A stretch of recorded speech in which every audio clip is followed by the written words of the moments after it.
ایک بات اور ہے کہ روزے رکھنے کے حوالے سے نوجوانوں کو اللہ کے رسول صلی اللہ علیہ وسلم نے ایک نصیحت کی ہے. تو فرمایا یا معشر الشباب من استطاع منکم الباءۃ فلیتزوج. جو تم میں سے اے نوجوانوں کی جماعت، ینگسٹرز کو آپ صلی اللہ علیہ وسلم جیسے ایک بڑا خطاب کرتا ہے جس کے دل میں درد ہو، تو کہا کہ اے نوجوانوں کی جماعت جو تم میں سے استطاعت رکھتا ہے اس کو چاہیے کہ روزے رکھے، اور اس کو چاہیے فلیتزوج، اس کو چاہیے کہ نکاح کر لے. فإنہ اغض للبصر. یہ جو نکاح کرنا ہے یہ تمہاری نگاہوں کو جھکانے والا ہے اور شرمگاہ کی حفاظت کرنے والا ہے. ومن لم یستطع. اور جو استطاعت نہیں رکھتا فعلیہ بالصوم. تو اس کو چاہیے کہ روزہ رکھے. فإنہ لہ وجاء. تو یہ اس کے لیے روزہ ڈھال ہے. تو ایک تو یہ ہے کہ بچہ جب ینگ ہو جاتا ہے، بلوغت کو پہنچ جاتا ہے، تو استطاعت مالی اور بدنی، یعنی بدنی استطاعت بھی ہو اس کی، جسمانی استطاعت اور مالی استطاعت، جو مناسب مالی استطاعت. اب یہاں صورتحال یہ ہے کہ بچے مالی استطاعت ہوتی ہے، وہ کئی سال گرل فرینڈس کا خرچہ اٹھاتے ہیں لیکن بیوی کا خرچہ اٹھانے کے لیے تیار نہیں ہوتے. نہ ماں باپ سپورٹ کرتے ہیں، نہ بچوں کا، لڑکوں کا، نوجوانوں کا ذہن بنتا.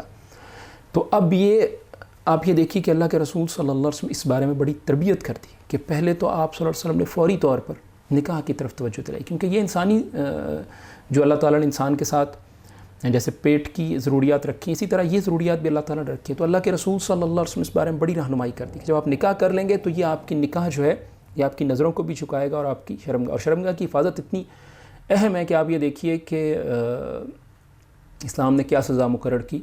شادی شدہ جو غیر شادی شدہ ہے اس کے لیے 100 کوڑے، اور جو شادی شدہ ہے اس کے لیے رجم اور سنگساری، سٹون ٹو ڈیتھ.